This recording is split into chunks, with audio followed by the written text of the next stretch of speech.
तेज वजनहीनता के एहसास से लड़की अचानक अपनी आंखें खोलती है। अगले ही पल उसे एहसास होता है कि वह आसमान से तेजी से नीचे गिर रही है। लेकिन गिरने से भी ज्यादा डरावनी चीज कुछ और थी। इस दुनिया की सारी यादें अचानक सुनामी की तरह उसके दिमाग में उमड़ पड़ीं। वह एक उपन्यास की दुनिया में आ चुकी थी। और सबसे बुरी बात, वह इस कहानी की नायिका नहीं थी। वह थी सबकी प्यारी नायिका विवी कैस्ट्रान की बदकिस्मत विलेन टाइटेनिया साम्राज्य की इकलौती राजकुमारी थी, लेकिन खूबसूरत और दयालु विवी के सामने उसकी चमक फीकी पड़ जाती थी।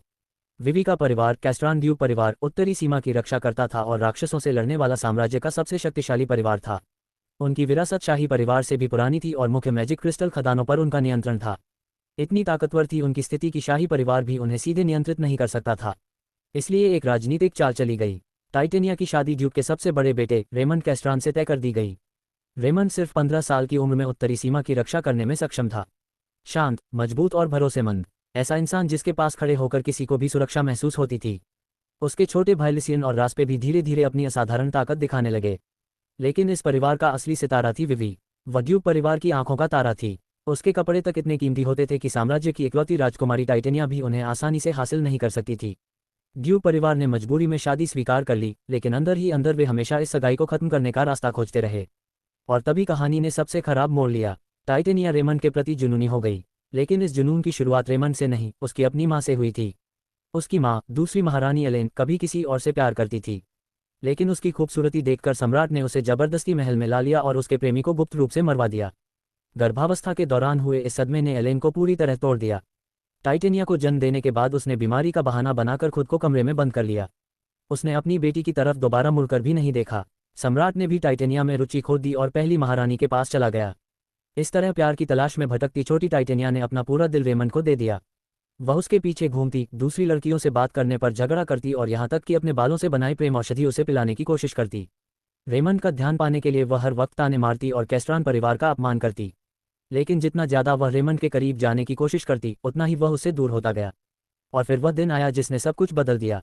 दूसरी मंजिल की बालकनी से गिरने के 3 दिन बाद टाइटेनिया ने आंखें खोलीं। पुरानी सारी यादें वापस आते ही उसे समझ आ गया कि वह कितनी मूर्ख थी। लेकिन अब पछताने का समय नहीं था। वह पहले ही पूरे साम्राज्य में नफरत की जाने वाली राजकुमारी बन चुकी थी। और उसका भविष्य उससे भी ज्यादा भयानक। पहली महारानी लंबे समय तक उसे अपने मोहरे की तरह इस्तेमाल करने वाली थी। आखिरकार उसने टाइटेनिया के कानों में जहर घोल दिया कि सम्राट उसकी और रेमंड की सगाई तोड़कर विवी की शादी बड़े राजकुमार से करवाने वाला है।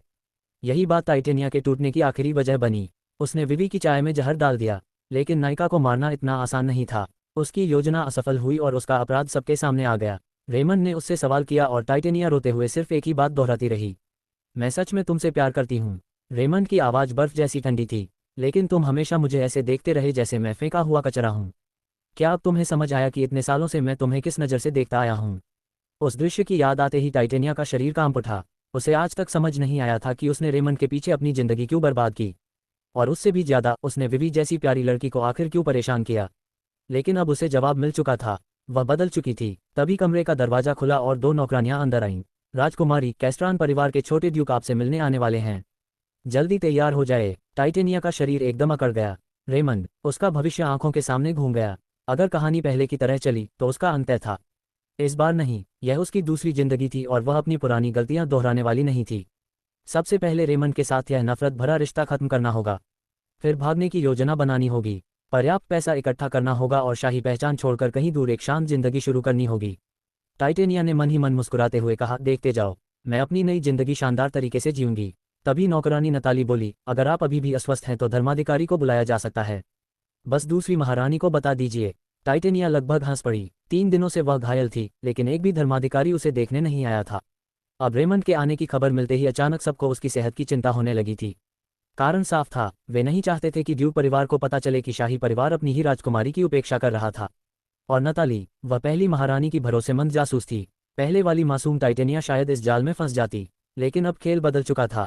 उसने जानबूझकर कहा, रेमंड हर सर्दी में मोर्चे पर जाता है।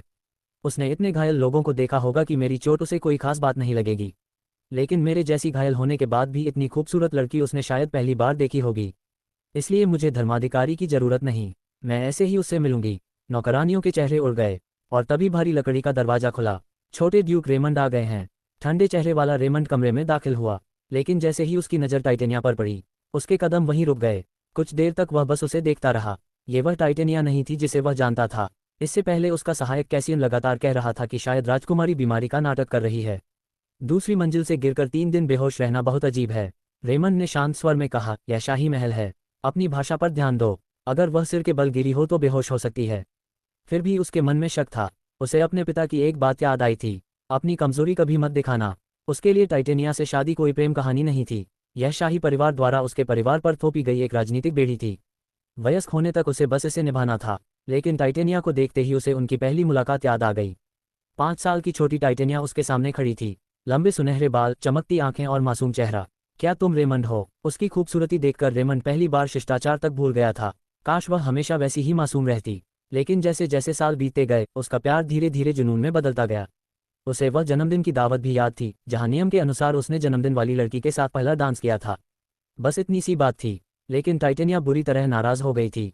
रेमंड उसके रोने का आदी हो चुका था। उसे लगा था कि वह फिर कुछ देर रोएगी और मामला खत्म हो जाएगा। लेकिन उस दिन कुछ अलग था। टाइटेनिया पूरी तरह टूट गई थी। क्यों? रेमंड मुझे सबसे ज्यादा पसंद क्यों नहीं करता? मैं तो तुम्हें सबसे ज्यादा पसंद करती हूँ। उसकी चीख ने रेमंड के दिल को झकझोर दिया था, लेकिन वह कुछ नहीं कर सकता था। कैस्ट्रान परिवार के उत्तराधिकारी के रूप में उसके कंधों पर पूरे परिवार का भविष्य था। उत्तरी सीमा की सुरक्षा थी, और एक ऐसा खून का रहस्य भी था जिसे किसी भी कीमत पर दुनिया के सामने नहीं आना चाहिए था। इसलिए वह टाइटेनिया को अपने दिल में जगह नहीं दे सकता था। हर बार जब टाइटेनिया उसे बुलाती, वह राजकुमारी की तरह नखरे करती और घायल होने का बहाना बनाती। लेकिन असल में वह शानदार कपड़े पहनकर सिर्फ एक चीज का इंतजार करती थी, रेमंड के आने का। फिर वह बहस करती, बेवजह झगड़ती और हर हाल में रेमंड को महल में रोकने की कोशिश करती। रेमंड को लगा था कि इस बार भी सब कुछ पहले जैसा ही होगा, लेकिन कमरे का दरवाजा खुलते ही वह चौंक गया। टाइटेनिया का चेहरा पीला और थका हुआ था, लंबे बाल बिखरे हुए थे और उसने साधारण सी पुरानी पोशाक पहन रखी थी। राजकुमारी वाली उसकी पुरानी शान कहीं नजर नहीं आ रही थी। यहाँ तक कि हमेशा उसका मजाक उड़ाने वाला कैसियन भी कुछ पल के लिए चुप रह गया। टाइटेनिया ने सिर उठाया और शांत नजरों से रेमंड को देखा। छोटे ड्यूक रेमंड, मुझे आपसे जरूरी बात करनी है। क्या आप बाकी लोगों को थोड़ी देर के लिए बाहर भेज सकते हैं? कुछ देर बाद दोनों बगीचे में आमने सामने बैठे थे। रेमंड उसे चुपचाप चाय पीते देख रहा था। उसके हाव भाव शालीन थे, लेकिन उनमें पहले वाली गर्मजोशी बिल्कुल नहीं थी। पहले ऐसी स्थिति में टाइटेनिया उसका हाथ पकड़कर अपने घाव की चिंता करवाती, नाराज होकर पूछती कि उसने उसे याद क्यों नहीं किया, और अपनी उम्मीदों से भरी आंखों से उसे तब तक देखती रहती जब तक वह हार न मान जाए। लेकिन आज उसकी आंखों में वह जुनून नहीं था। टाइटेनिया ने कप नीचे रखा। मैंने आपको इसलिए बुलाया है क्योंकि मैं आपसे एक सौदा करना चाहती हूँ। रेमंड की भौहें सिकुड़ गईं। मेरे नाना ब्रैडली काउंट परिवार के इलाके के पास हेमेन पर्वत पर एक पुरानी लोहे की खदान है। उन्हें वह खदान मेरी माँ को सम्राट के सामने पेश करने के बाद इनाम में मिली थी। खदान बहुत पहले बंद हो चुकी है और उसके बारे में भूतों की कहानियां भी हैं, लेकिन उसकी सुरंग के अंत में ग्लोरियाना का प्रतीक छिपा हुआ है। रेमंड की आंखें अचानक सिकुड़ गईं। ग्लोरियाना उन प्राचीन दिव्य हथियारों में से एक था जिन्हें साम्राज्य की स्थापना के समय प्रथम सम्राट और 4 वीरों ने धारण किया था। कहा जाता था कि उन्होंने राक्षसों को पीछे धकेलकर उत्तरी सीमा पर एक विशाल अवरोध बनाया था। बाद में देवताओं ने उन्हें आग, हवा, पृथ्वी, पानी और प्रकाश की शक्तियां प्रदान की। समय के साथ शाही परिवार की प्रकाश शक्ति कमजोर होती गई और 4 वीरों के वंशज भी पतन की ओर चले गए। केवल कैस्ट्रान परिवार उत्तरी सीमा पर खड़ा रहा और उस अवरोध को बनाए रखने के लिए संघर्ष करता रहा। इसलिए ड्यूक परिवार गुप्त रूप से उन प्राचीन हथियारों की तलाश कर रहा था। लेकिन एक राजकुमारी को यह रहस्य कैसे पता था? अचानक तलवार की चमक दिखाई दी और उसकी धार टाइटेनिया की गर्दन पर टिक गई। रेमंड की आवाज ठंडी थी। तुम्हारा असली उद्देश्य क्या है? मौत की धमकी के बावजूद टाइटेनिया नहीं घबराए। उसका असली उद्देश्य तो रेमंड से रिश्ता खत्म करके दूर जाकर शांत जीवन जीना था, लेकिन वह ये बात सीधे नहीं कह सकती थी। इसलिए वह मुस्कुराए। इसे मेरी तरफ से शादी का तोहफा समझ लीजिए। आखिर आप तभी कदम उठाते हैं जब उसमें फायदा हो, है ना? तभी टाइटेनिया ने चाय जमीन पर गिरा दी। मैंने सुना है कि आपके दूसरे भाई को हाल ही में एक लाल रंग की लंबी तलवार मिली है। रेमंड की नज़र तुरंत बदल गई। टाइटेनिया आगे बोली, काउंट ऑरलैन की बेटी की जन्मदिन की दावत में आपने उसके साथ पहला डांस किया और बदले में आपको एक दुर्लभ गार्नेट मिला। लेकिन आपको सामाजिक समारोह बिल्कुल पसंद नहीं। फिर ऐसा क्यों किया? रेमंड के हाथ में पकड़ी तलवार हल्की सी रुक गई। वह गार्नेट शायद लोगों का ध्यान भटकाने के लिए था। असली कारण शायद ये छिपाना था कि आपको एक महान तलवार मिल चुकी है। टाइटेनिया ने उसकी आंखों में देखते हुए कहा, फ्रॉम्बेल का क्रोध, अग्नि शक्ति का प्राचीन दिव्य हथियार।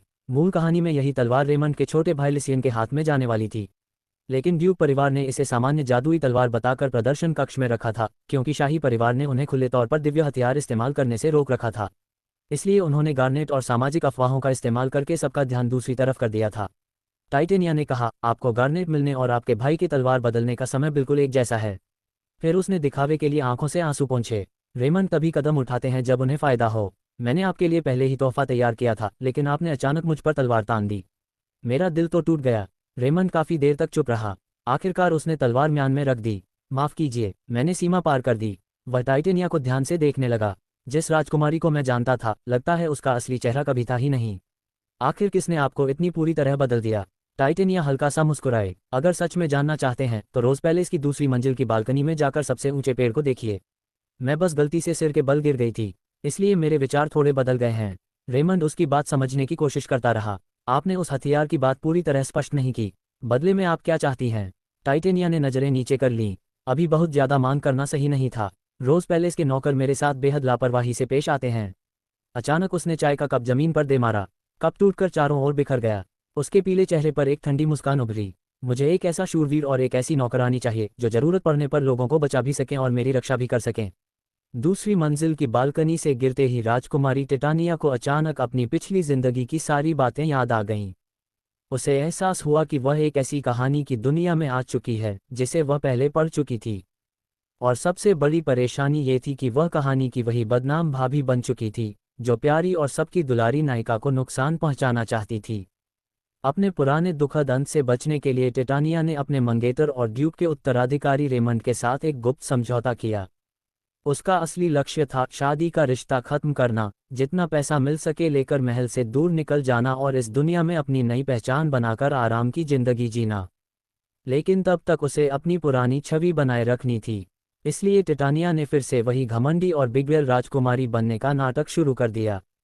उसने कमरे में खूब हंगामा किया और नौकरानियों को डांटने लगी। नौकरानियां डरकर उससे माफ़ी मांगने लगीं। लेकिन टिटानिया के मन में गुस्से के बजाय अजीब सी राहत थी।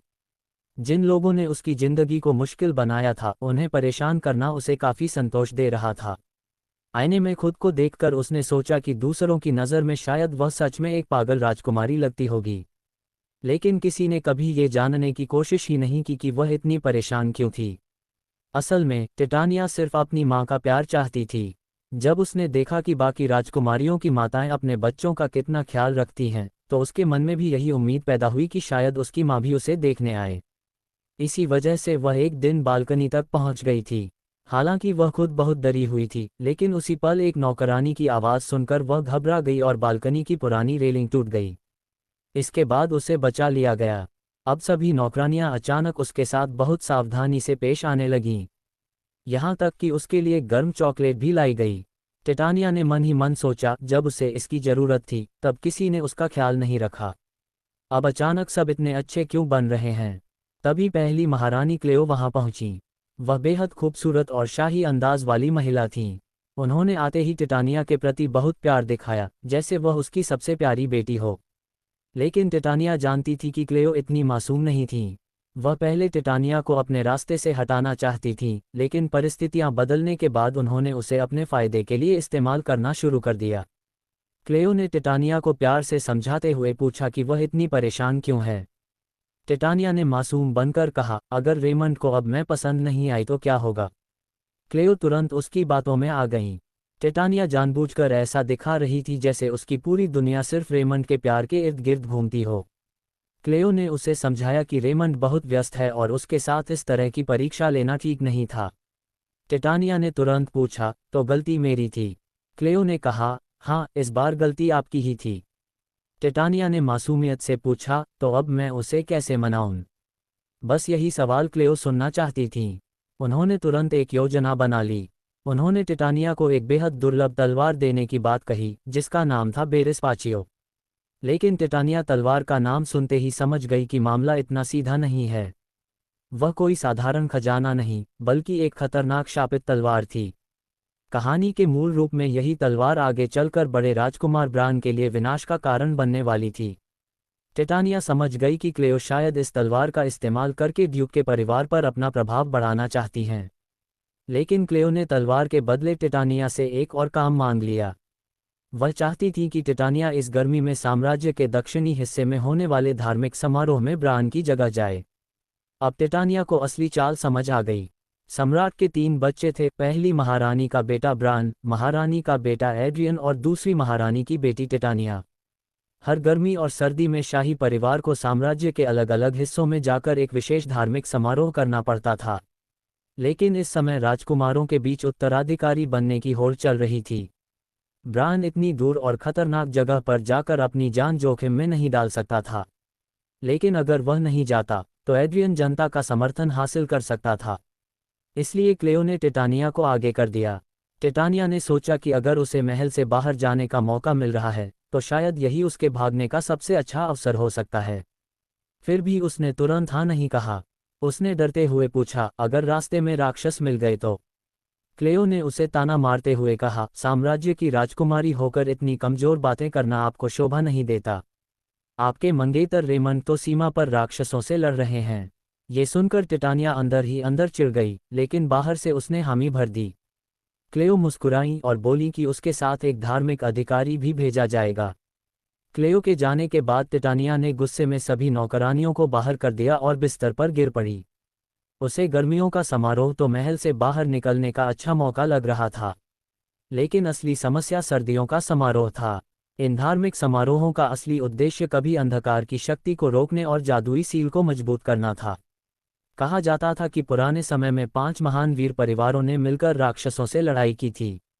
लेकिन समय के साथ शाही परिवार अपनी प्रकाश शक्ति खोने लगा और उन्होंने इस पवित्र समारोह को सिर्फ एक औपचारिक परंपरा बना दिया।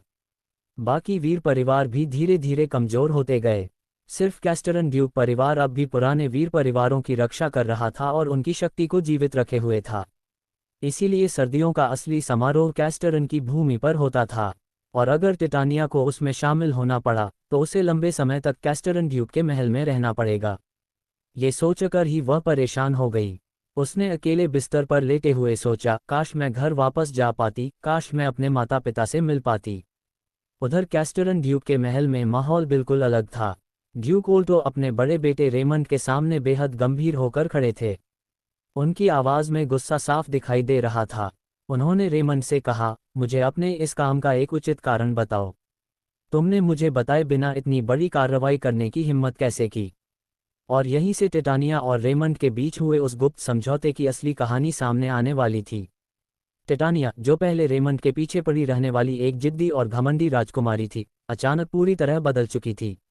अब उसे ड्यूक परिवार के उस गुप्त राज के बारे में भी पता था कि वे प्राचीन शक्तिशाली हथियारों को इकट्ठा कर रहे हैं, और उसने इसी जानकारी को हथियार बनाकर रेमंड के सामने एक हैरान कर देने वाला समझौता रखा था।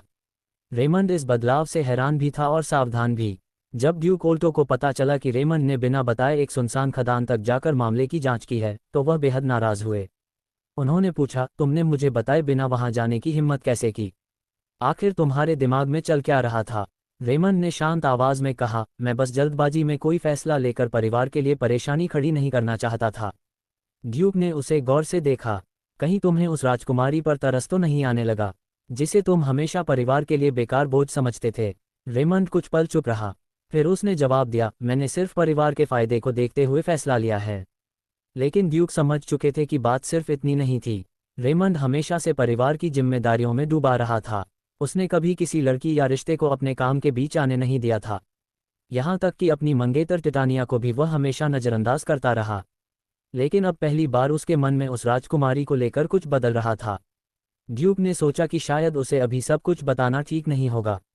अगर रेमंड को पता चल गया कि टिटानिया के पीछे कोई बड़ी साजिश हो सकती है, तो वह अपनी भावनाओं को पूरी तरह दबा देगा।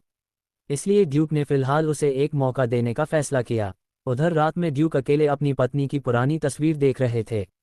उन्हें अपनी पत्नी के आखिरी शब्द याद आए, मैं तुमसे प्यार करती हूँ, लेकिन मेरी अपनी जिम्मेदारियां हैं। कैस्टरन परिवार ने वर्षों से साम्राज्य की रक्षा की थी। उनके लिए परिवार और कर्तव्य हमेशा भावनाओं से ऊपर रहे थे। ड्यूक ने कभी नहीं चाहा था कि रेमंड भी उसी तरह अपनी जिंदगी और प्यार को कुर्बान करे। लेकिन टिटानिया तो सम्राट की बेटी थी, और सम्राट कैस्टरन परिवार का सबसे बड़ा दुश्मन था। ऐसे में टिटानिया और रेमंड का रिश्ता शायद सबसे खराब विकल्प होना चाहिए था। फिर भी आज रेमंड के चेहरे पर पहली बार राहत दिखाई दी थी। ड्यूक इस बदलाव को देखकर उलझन में पड़ गए। उधर महारानी क्लेयो ने भी अपना कदम बहुत तेजी से उठा लिया। टिटानिया ने अभी तक दक्षिणी धार्मिक समारोह में जाने की अंतिम मंजूरी भी नहीं दी थी, लेकिन अगले ही दिन उसके महल में एक धार्मिक अधिकारी और वही रहस्यमयी जादुई तलवार पहुंचा दी गई। लेकिन कैस्टरन परिवार भी पीछे नहीं था। उन्होंने टिटानिया का समझौता स्वीकार कर लिया और उसकी सुरक्षा के लिए एक विशेष रक्षक भी भेज दिया। लेकिन जब टिटानिया ने उस रक्षक को देखा तो उसके होश उड़ गए। उसके सामने रेमंड नहीं, बल्कि कैस्टरन परिवार का दूसरा बेटा लिसियन खड़ा था। उसने टिटानिया को देखते ही एक सूखी टहनी से उसके चेहरे को छेड़ा और मजाक उड़ाते हुए कहा, क्या तुम्हारा दिमाग सच में गिरने के बाद खराब हो गया है, या तुम पागल होने का नाटक कर रही हो? लिसियन कैस्टरन परिवार का सबसे बदनाम सदस्य था। अगर रेमंड परिवार की जिम्मेदारी संभालने वाला शांत और गंभीर उत्तराधिकारी था, तो लिसियन बिल्कुल उसका उल्टा था। लड़ाई झगड़ा, बदमाशी और परेशानी खड़ी करना उसके लिए आम बात थी। यहाँ तक कि टिटानिया ने भी महल में रहते हुए उसके कारनामों के बारे में कई बार सुना था। और सबसे मज़ेदार बात यह थी कि ऐसा बदनाम आदमी सिर्फ अपने बड़े भाई रेमंड की बहुत इज्जत करता था। लेकिन उसकी नज़र में टिटानिया रेमंड की पत्नी बनने के बिल्कुल लायक नहीं थी। उसने उसे बेकार कहकर जमकर चिढ़ाया। टिटानिया ने पहले उसकी बातों को नज़रअंदाज किया और सामने रखी मिठाइयों की प्लेट की तरफ ध्यान देने लगी। लिसियन इससे और चिढ़ गया। बहरी हो क्या, मैं तुमसे बात कर रहा हूँ। टिटानिया ने फिर भी उसे नज़रअंदाज किया। तभी लिसियन ने अपने हाथ की सूखी टहनी में आग लगा दी। अब तो मेरी तरफ देखोगी? टिटानिया डरकर पीछे हट गई। तुम पागल हो क्या, महल के अंदर आग लगा रहे हो? लिसियन मुस्कुराया, आखिरकार तुमने मुझे देख तो लिया। टिटानिया को समझ नहीं आ रहा था कि उसने सुरक्षा के लिए एक रक्षक मांगा था या आग लगाने वाला पागल। लिसियन ने मजाक में कहा, अगर तुम्हें घर के अंदर आग पसंद नहीं तो मैं पूरा कमरा जला देता हूँ, फिर ये खुली जगह बन जाएगी। इतना सुनते ही टिटानिया ने पास रखा पानी का कप उठाया और सीधे उसके ऊपर डाल दिया। आग तुरंत बुझ गई। लिसियन कुछ पल तक हैरान होकर उस जली हुई टहनी को देखता रहा। ये कैसे हुआ? टिटानिया ने उसे घूरते हुए कहा, आग पर पानी डालोगे तो आग बुझेगी ही, इतनी सी बात भी नहीं जानते? लिसियन अब उसे पहले से बिल्कुल अलग नज़रों से देखने लगा। टिटानिया ने तुरंत बात संभालते हुए कहा, मैं अभी पूरी तरह ठीक नहीं हुई हूँ। अगर आपने महल जला दिया तो मुझे बहुत डर लगेगा। लेकिन टिटानिया के मन में एक और बात चल रही थी। उसे याद था कि भविष्य में लिसियन एक भयानक घटना के बाद सच में महल को आग के हवाले कर देगा। इसलिए उसे शक हुआ कि शायद ड्यूक ने लिसियन को उसके पास सिर्फ उसकी मानसिक हालत जांचने के लिए भेजा है। लेकिन लिसियन ने इस बात से इनकार कर दिया। टिटानिया ने फिर ताना मारते हुए कहा, तो क्या आप भविष्य में आग लगाने की प्रैक्टिस करने आए हैं? लिसियन तुरंत चुप हो गया। उसने परेशान होकर अपने बालों में हाथ फेरा और आखिरकार असली काम पर आया। आज मैं तुम्हें पिता की तरफ से कुछ देने आया हूँ। उसने अपनी जेब से एक लिफाफा निकाला और उसके अंदर की चीज़ें टेबल पर रख दी। टिटानिया उन्हें देखकर हैरान रह गई। वहाँ कई बेहद महत्वपूर्ण चीज़ें थीं। सबसे पहले था हेकाटे टैवन नाम की गुप्त सूचना संस्था का वीआईपी पास। फिर था कैस्टरन नाइट्स की दूसरी सेना का विशेष प्रतीक। इसके अलावा एक ऐसी अंगूठी थी जो जहर की पहचान कर सकती थी। और आखिर में थी कैस्टरन ड्यूक ओल्टो की अपने हाथों से लिखी हुई एक चिट्ठी। टिटानिया ने उन चीज़ों को देखकर महसूस किया कि ये सिर्फ तोहफे नहीं थे। ड्यूक उसे अपने परिवार के बेहद महत्वपूर्ण राज और संसाधनों तक पहुंच दे रहे थे। अब उसे समझ आने लगा कि कैस्टरन परिवार ने उसके साथ किया हुआ समझौता कितनी गंभीरता से लिया है। और शायद इस समझौते के बाद उसकी जिंदगी पहले से कहीं ज़्यादा बदलने वाली थी। राजकुमारी टिटानिया ने ड्यूक परिवार से एक भरोसेमंद रक्षक मांगा था। बदले में उसने उन्हें बेहद गुप्त जानकारी देने का वादा किया था। लेकिन उसके पास रक्षक बनकर आया ड्यूक का दूसरा बेटा लिसियन, जो अपने गुस्सैल और शरारती स्वभाव के लिए बदनाम था। लिसियन अपने साथ ड्यूक की तरफ से 3 चीज़ें लाया था। पहली, हेकेट वन की वीआईपी कार्ड, जो राजधानी की अंडरवर्ल्ड दुनिया का बड़ा सूचना केंद्र था। इससे टिटानिया को जरूरी खुफिया जानकारी मिल सकती थी। दूसरी, कैस्टरान नाइट्स का बैज। इसका मतलब था कि ड्यूक परिवार उसके लिए एक असली और योग्य सुरक्षा दल भेजने वाला था। और तीसरी, एक खास अंगूठी जो जहरीली दवाओं और उनके इलाज को पहचान सकती थी। यानी जरूरत पड़ने पर एक विशेषज्ञ भी उसकी मदद करेगा। टिटानिया ने ड्यूक का पत्र पढ़ा। उसमें सिर्फ इतना लिखा था, मैं तुम पर नज़र रखूंगा। लिसियन नाराज होकर बोला, पिता ने तुम्हें इतनी अच्छी चीज़ें क्यों दी, मुझे समझ नहीं आता। टिटानिया ने शांत होकर कहा, तो बेहतर होगा कि तुम समझने की कोशिश मत करो। फिर उसने पूछा, इस कार्ड का गुप्त संकेत क्या है, और इसकी फीस पहले से जमा है या नहीं? लिसियन उसके सवालों से हैरान हुआ। 1 हफ्ते में सब तैयार हो जाएगा, और कार्ड में एक बार की फीस भी शामिल है। टिटानिया ने सिर हिलाया। ड्यूक उसकी उम्मीद से ज़्यादा मदद कर रहा था। असल में टिटानिया ने एक प्राचीन शक्ति से जुड़ी चीज़ ड्यूक परिवार को सौंप दी थी। उसके पास खुद उस शक्ति को इस्तेमाल करने की क्षमता नहीं थी। और अगर शाही परिवार के पास ऐसी प्राचीन शक्ति होने की बात सामने आती तो राजवंश की वैधता पर सवाल उठ सकते थे। तब टिटानिया खुद खतरा बन जाती। इसलिए उसे ड्यूक परिवार को देना ही ज़्यादा सुरक्षित लगा। लेकिन उसे पता था कि ड्यूक जरूर सोच रहा होगा कि उसने ऐसा क्यों किया। फिर भी टिटानिया ने सिर्फ इतना कहा, ड्यूक को मेरी तरफ से धन्यवाद कह देना। लिसियन को ये सब देखकर कुछ अजीब लगा। वह टिटानिया को बिल्कुल पसंद नहीं करता था। उसकी नज़र में वह एक कमज़ोर और नासमझ राजकुमारी थी जो उसके बड़े भाई रेमंड के भविष्य में बाधा बन रही थी। रेमंड ही वह इंसान था जिस पर लिसियन सबसे ज्यादा भरोसा करता था। वह अपने भाई को बेहद सम्मान देता था और मानता था कि रेमंड ही पूरे परिवार की जिम्मेदारी संभालने के योग्य है। इसी वजह से लिसियन को लगता था कि टिटानिया उसके भाई के लिए सिर्फ एक बोझ है। एक बार तो उसने रेमंड से कहा भी था, अगर तुम चाहो तो मैं तुम्हारी जगह ले सकता हूँ। मुझे शादी में कोई दिलचस्पी नहीं है। मेरी बदनामी से भी मुझे फर्क नहीं पड़ेगा। लेकिन रेमंड ने मना कर दिया। उसने कहा, जब तक हमारी सगाई खत्म नहीं होती उसकी जिम्मेदारी मेरी है। लिसियन जानता था कि यह प्यार नहीं बल्कि रेमंड की जिम्मेदारी की भावना थी। अपने भाई को परेशान देखकर लिसियन खुद टिटानिया के पास गया। उसने उसे जानबूझकर उकसाया और उसका मजाक उड़ाया। टिटानिया गुस्से में उसे मारने के लिए आगे बढ़ी, लेकिन लिसियन आसानी से बच गया। उसे लगा कि राजकुमारी आखिरकार अपना असली रूप दिखा रही है। लेकिन फिर उसे अपने पिता की बात याद आई, राजकुमारी बदल चुकी है।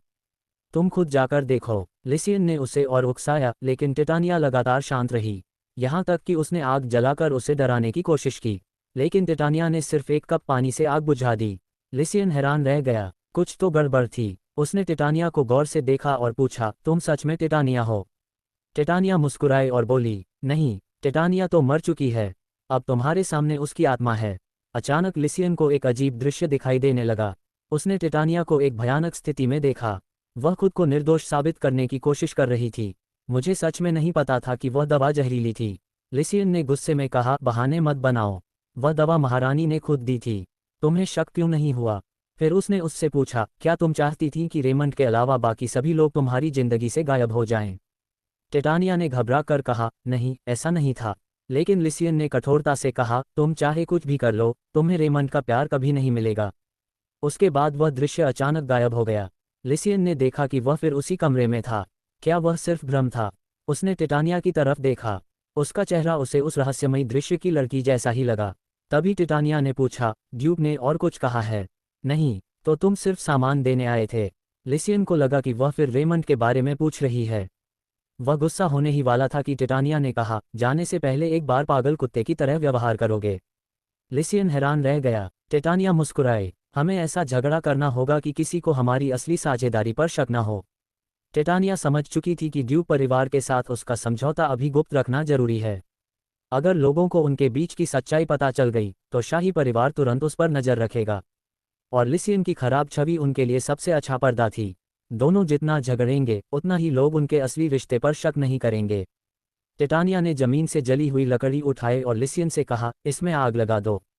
लिसियन ने वैसा ही किया। फिर टिटानिया ने जलती लकड़ी से पर्दे में आग लगा दी। आग तेजी से फैलने लगी। लिसियन हैरान होकर उसे देखता रह गया। और टिटानिया खुशी से बोली, वाह, कितनी अच्छी आग लगी है। मुझे तोड़फोड़ करना सबसे ज्यादा पसंद है। राजकुमारी टिटानिया अचानक अपने ही महल में आग लगा देती है। ये देखकर लिसियन घबराकर पूछता है, तुम पागल हो गई हो क्या? टिटानिया बेफिक्र होकर कहती है, अपने महल में आग लगा रही हूँ, तुम्हें क्या? लेकिन लिसियन बताता है कि आग तो उसी ने लगाई है। तभी टिटानिया समझाती है कि ड्यूक ने उसे यहाँ एक नाटक करने के लिए भेजा है ताकि दोनों मिलकर असली योजना छिपा सकें। टिटानिया बताती है कि महल के अधिकारियों और नौकरों ने उसके बजट का भारी घोटाला किया है। ऊपर से उसकी बालकनी टूट चुकी थी और उसके गिरने के बाद भी किसी ने उसे ठीक नहीं करवाया। इसलिए उसने फैसला किया कि पूरा रोज पैलेस ही जला देगी ताकि अब इसकी मरम्मत करवाना मजबूरी बन जाए। महल के ज्यादातर नौकर असल में उसकी निगरानी करने वाले लोग थे और बाकी भी भ्रष्ट व्यवस्था का हिस्सा थे। टिटानिया पहले से ही काफी दबाव में थी और उसे एक रहस्यमयी सफेद आकृति के सपने भी आते थे जो उससे किसी अनुबंध की बात करती थी। लेकिन फिलहाल वह इन सब को भूलकर महल को आग के हवाले कर देती है। लिसियन उसे रोकने आता है और पूछता है, क्या तुम मरना चाहती हो? टिटानिया हंसकर कहती है, नहीं, बस महल की मरम्मत करवानी है। फिर वह लिसियन को चुपके से असली योजना बताती है। जब महल दोबारा बनाया जाए तो ड्यूक के लोगों को वहां नियुक्त करवाना और एक गुप्त रास्ता भी बनवाना। लेकिन जैसे ही नौकरानियां वहां पहुंचती हैं, टिटानिया तुरंत अपना अभिनय शुरू कर देती है। वह लिसियन पर चिल्लाती है, तुमने मुझे मारने के लिए महल में आग लगाए। मैं राजकुमारी हूँ। लिसियन भी उसकी बात समझ जाता है और अभिनय में उसका साथ देता है। वह तलवार निकालता है और उस पर आग भड़क उठती है। अभी तक मुझे आग न जला पाने वाला निकम्मा कह रही थी, अब देखो। कुछ ही देर में पूरा रोज पैलेस आग की लपटों में घिर जाता है। अगली सुबह टिटानिया आराम से उठती है। महल का ज्यादातर हिस्सा जल चुका था, लेकिन उसका कमरा सुरक्षित था। वह संतुष्ट होकर सोचती है कि उसकी योजना सफल हो गई। सम्राट ने शाही परिवार की बदनामी से बचने के लिए इस घटना को दबा दिया। यहाँ तक कि ड्यूक के परिवार से मरम्मत का खर्च भी नहीं मांगा गया। लेकिन तभी टिटानिया की नज़र एक कपड़े में लिपटी रहस्यमयी तलवार पर पड़ती है। ये थी बेरिस पाचियो, एक खतरनाक शापित तलवार जिसे महारानी ट्रेओ ने उसे दिया था। टिटानिया सोचती है कि इसे कास्टेलन परिवार को दे देना बेहतर होगा, क्योंकि तलवार झूठ पहचानने की क्षमता रखती है। लेकिन देने से पहले वह खुद उसकी शक्ति जांचना चाहती है। वह कपड़ा हटाती है और तलवार को बाहर निकालती है। अचानक तलवार तेज रोशनी से चमकती है और एक अजीब आवाज़ सुनाई देती है, स्वागत है कॉन्ट्रैक्टर। आप इस तलवार की असली स्वामिनी हैं। टिटानिया पूरी तरह हैरान रह जाती है। कॉन्ट्रैक्टर, मैं। तलवार बताती है कि उसे प्रकाश और सृष्टि के देवता बेलोबर्ग ने बनाया था और उसका काम अपने कॉन्ट्रैक्टर का मार्गदर्शन करना है। तलवार उससे मास्टर ऑथेंटिकेशन शुरू करने को कहती है। टिटानिया तुरंत मना कर देती है। तलवार बताती है कि बिना ऑथेंटिकेशन के उसकी सिर्फ 25% शक्ति इस्तेमाल हो सकेगी। टिटानिया पूछती है, लेकिन मैं तुम्हारी कॉन्ट्रैक्टर बनी कैसे? जवाब मिलता है कि उसने पहले ही देवता बेलोबर्ग के साथ अनुबंध कर लिया था। तभी उसे अपने पुराने सपने की याद आती है, वही सफ़ेद आकृति और वही अनुबंध। शायद सपना असली था, लेकिन असली मुसीबत अभी बाकी थी। तलवार बताती है कि इसे किसी दूसरे व्यक्ति के साथ साझा करने के लिए कानूनी विवाह या बराबरी के साथी का दर्जा देना जरूरी है। टिटानिया के होश उड़ जाते हैं, लेकिन फिर तलवार अपनी सबसे बड़ी जिम्मेदारी बताती है। उत्तर में कैद एक शक्तिशाली राक्षस चेल्नोबर्ग दुनिया को नष्ट करना चाहता है, और उसे रोकने की जिम्मेदारी अब टिटानिया की है। टिटानिया साफ मना कर देती है, दुनिया बचाना मुख्य पात्रों का काम है, मैं तो बस कहानी की एक छोटी सी साइड कैरेक्टर हूँ। फिर तलवार बताती है कि उसे एक वर्चुअल दुनिया में जाकर पहले कॉन्ट्रैक्टर अल्कारियाम्स के कारनामों को दोहराना होगा। टिटानिया चौंक जाती है, क्योंकि अल्कारियाम्स कोई और नहीं बल्कि साम्राज्य का पहला सम्राट था। मुझे पहले सम्राट की जिंदगी दोहरानी है, ये तो पागलपन है। टिटानिया तलवार को वापस रखने लगती है। तलवार घबराकर कहती है कि उसे छोड़ना मत। वह 5 अलग अलग शक्तियों वाले साथियों की मदद लेने की सलाह देती है। टिटानिया उदास होकर जवाब देती है, मेरे पास कोई दोस्त नहीं है, कोई साथी नहीं, यहाँ तक कि मेरा परिवार भी नहीं। फिर वह पूछती है, अगर ऑथेंटिकेशन फेल हुआ तो?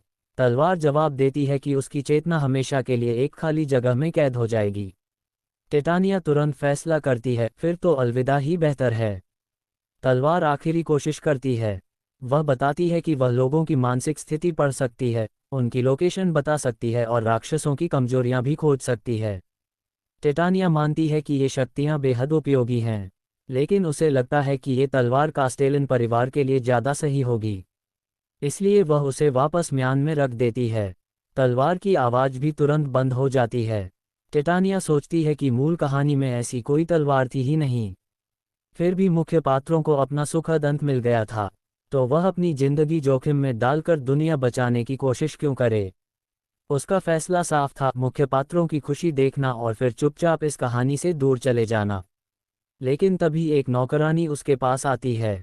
राजकुमारी टिटानिया, सम्राट ने आपको आज रात अपने साथ भोजन करने के लिए बुलाया है। टिटानिया हैरान रह जाती है, क्या ये कल की आग की वजह से है? शायद नहीं। अगर सम्राट को सच में अपनी बेटी की चिंता होती तो उसकी हालत इतनी खराब नहीं होती। ये पहली बार था जब टिटानिया इस शरीर के असली पिता यानी सम्राट से आमने सामने मिलने वाली थी। सम्राट आखिर उससे क्यों मिलना चाहता है? टिटानिया को इसका कोई अंदाजा नहीं था, लेकिन शायद यही मुलाकात उसकी जिंदगी का अगला बड़ा मोड़ बनने वाली थी। राजकुमारी टिटानिया को एक रात सपने में अचानक एक देवता दिखाई देता है। उसी दौरान वह अनजाने में एक अनुबंध कर लेती है और जादुई तलवार बेलिस्पाशियो की मालिक बन जाती है। लेकिन टिटानिया दुनिया बचाने जैसी कोई बड़ी जिम्मेदारी नहीं चाहती, वह तो बस किसी तरह सुरक्षित और शांत जिंदगी जीना चाहती है।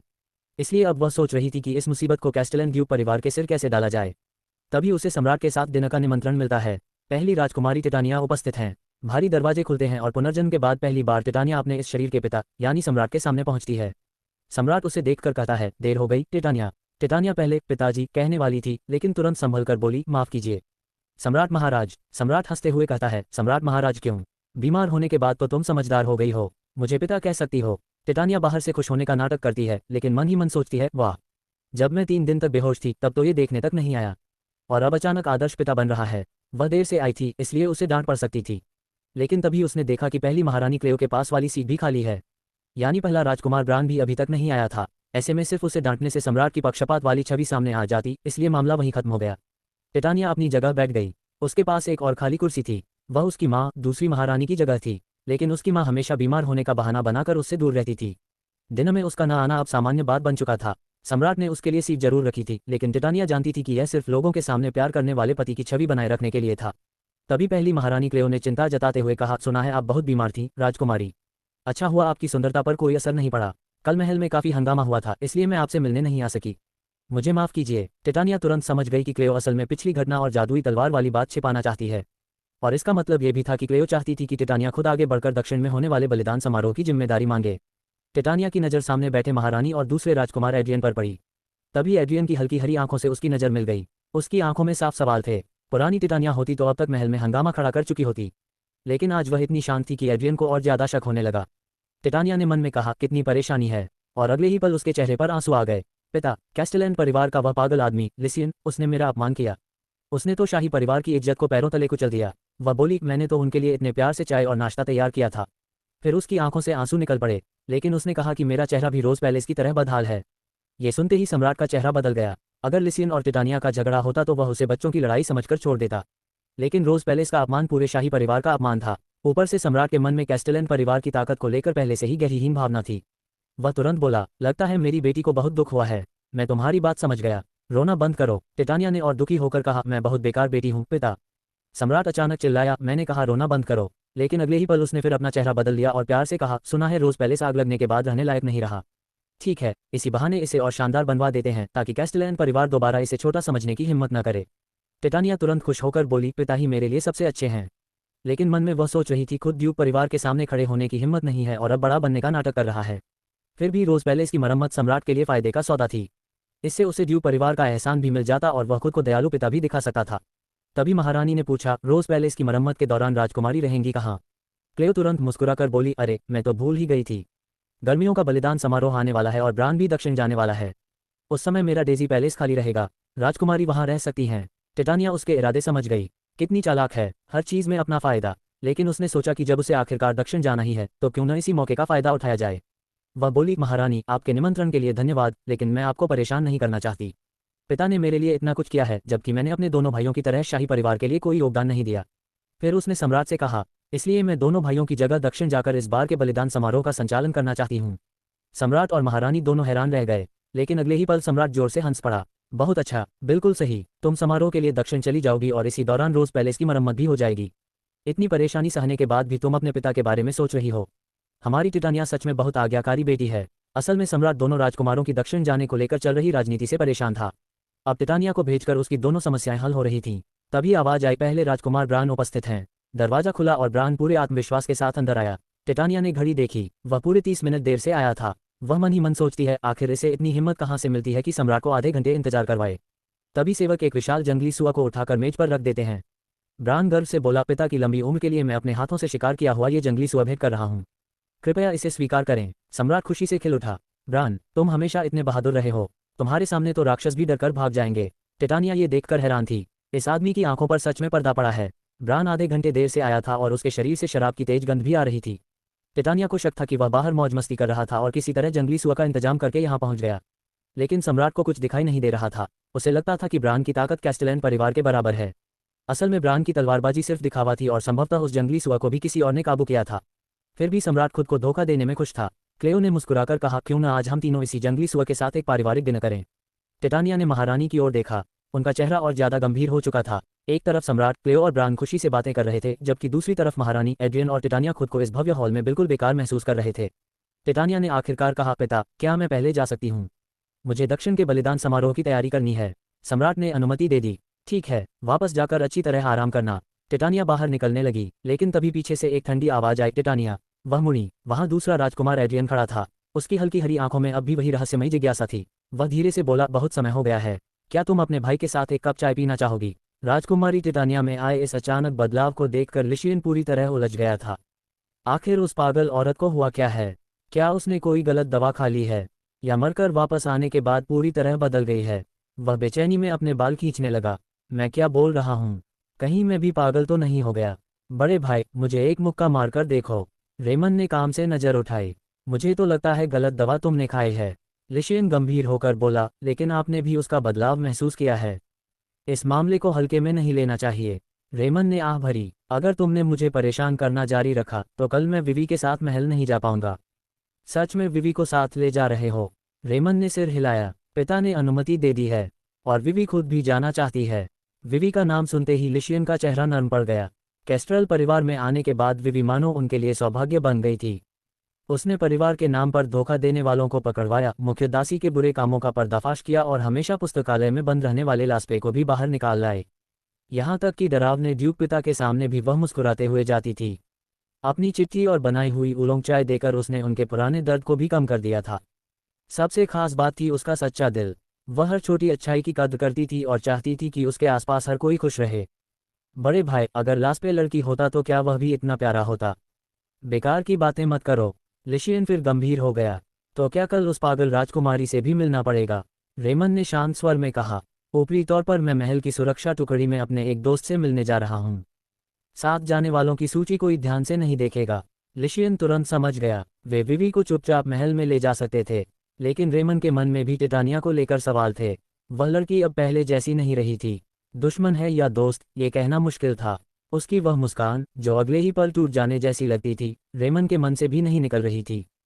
फिर भी वह भी उस पर पूरी तरह भरोसा नहीं कर सकता था। उधर राजमहल में टिटानिया दूसरे राजकुमार एड्रियन के साथ चाय पी रही थी। एड्रियन ने कप को देखते हुए कहा, मुझे चाय की ज़्यादा समझ नहीं है। मैंने बस किसी से बनवा ली। टिटानिया ने अपने सौतेले भाई को गौर से देखा। वह बेहद सुंदर और शांत था, लेकिन उसका जीवन भी आसान नहीं था। एड्रियन राजमाता का इकलौता बेटा था और सामान्य परिस्थितियों में उसका युवराज बनना तय था। लेकिन सम्राट और राजमाता के बीच संघर्ष ने सब कुछ बदल दिया था। सम्राट को अपने से ज़्यादा शक्तिशाली लोग बिल्कुल पसंद नहीं थे, इसलिए उसने राजमाता के प्रभाव को कम करने के लिए क्लेओ को आगे बढ़ाया। राजमाता और एड्रियन सब समझते थे, लेकिन उन्होंने कभी सम्राट से कृपा नहीं मांगी। वे बस चुपचाप सही समय का इंतजार कर रहे थे। तभी एड्रियन ने पूछा, चाय कैसी है? टिटानिया ने कप नीचे रखा। कड़वी है, पीना मुश्किल है। एड्रियन मुस्कुराया। सच, मैंने तो इसमें ज़्यादा चीनी डालने को कहा था। टिटानिया ने उसकी आंखों में सीधे देखते हुए कहा, कड़वी कैसे नहीं होगी? कमरे का माहौल अचानक गंभीर हो गया। फिर टिटानिया ने शांत स्वर में कहा, आपने मुझे अकेले बुलाया है, तो ऐसा तो नहीं कहने वाले कि सुना तुम बीमार थी, अब ठीक हो गई हो? या फिर यह कि अब से मैं तुम्हारा अच्छा बड़ा भाई बनूंगा? वह हल्का सा मुस्कुराए। राजकुमार एड्रियन, इतनी बेवकूफ़ी भरी बातें करने के लिए आपने मुझे यहाँ नहीं बुलाया होगा। दूसरे राजकुमार एड्रियन ने अचानक अपनी छोटी बहन टिटानिया को चाय पर बुलाया था, लेकिन टिटानिया ने उसकी मीठी बातों के पीछे छिपी चाल को पहली ही नज़र में समझ लिया। राजकुमार एड्रियन, यहाँ अच्छे भाई बनने का नाटक करने की कोई ज़रूरत नहीं है। एड्रियन कुछ पल के लिए चौंक गया। उसे उम्मीद नहीं थी कि टिटानिया इतनी बेबाकी से जवाब देगी। वह हल्का सा मुस्कुराया और बोला, लगता है तुम अब वो मासूम लड़की नहीं रही। लेकिन टिटानिया उसकी बातों में आने वाली नहीं थी। वह जानती थी कि एड्रियन पहले हमेशा उससे दूर रहता था। आखिर वह क्रेलियो की चालों में फंसी एक ऐसी राजकुमारी थी जिससे जुड़ना उसके लिए परेशानी खड़ी कर सकता था। असल में एड्रियन भी साधारण राजकुमार नहीं था। बाहर से शांत और सभ्य दिखने वाला यह आदमी अंदर से बेहद महत्वाकांक्षी था। वह अपनी असली ताकत छिपाकर रखता था और सही समय आने पर अपने विरोधी पर अंतिम वार करता था। एड्रियन ने चिंता जताते हुए कहा, सुना है तुम दक्षिण में होने वाले बलिदान समारोह की अध्यक्षता करने जा रही हो। वह जगह सुरक्षित नहीं है। तुम्हारे पास कोई अच्छा रक्षक भी नहीं है। टिटानिया ने तुरंत पूछा, तो क्या आप खुद मेरी सुरक्षा के लिए मेरे साथ चलना चाहते हैं? एड्रियन एक पल को रुका, फिर वही शांत मुस्कान उसके चेहरे पर लौट आई। अगर तुम चाहो तो। लेकिन टिटानिया उसकी चाल समझ चुकी थी। अगर वह एड्रियन को अपने साथ ले जाती तो क्रेलियो निश्चित रूप से नाराज होती, और एड्रियन उसके लिए क्रेलियो से खुलेआम टकराने वाला नहीं था। टिटानिया ने तीखे स्वर में कहा, क्या आपको लगता है मैं इतनी मूर्ख हूँ? जब मैं मरने की हालत में थी तब मुझे देखने कोई नहीं आया था, और अब अचानक आप इतने चिंतित भाई बन गए। एड्रियन चुप हो गया। टिटानिया ने आगे कहा, या फिर इसलिए कि अब मैं आपके लिए एक उपयोगी मोहरा बन गई हूँ। आप महारानी के बेटे हैं आखिर। एड्रियन के चेहरे की मुस्कान फीकी पड़ गई। कुछ देर बाद उसने धीरे से कहा, लेकिन हम भाई बहन तो हैं।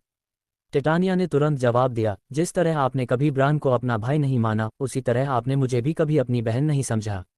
उसकी नाराज़गी सिर्फ एड्रियन की चाल की वजह से नहीं थी। उसके अंदर उस पुरानी टिटानिया का दर्द भी था जिसे कभी किसी ने सहारा नहीं दिया। एड्रियन ने आखिरकार सिर झुका लिया। माफ करना टिटानिया, तुम सही कह रही हो। तुम्हारे हाल के बदलाव को देखकर ही मेरी तुम में दिलचस्पी पैदा हुई और मैंने खुद को तुम्हारा भाई कहने की कोशिश की। ये सच में हास्यास्पद है।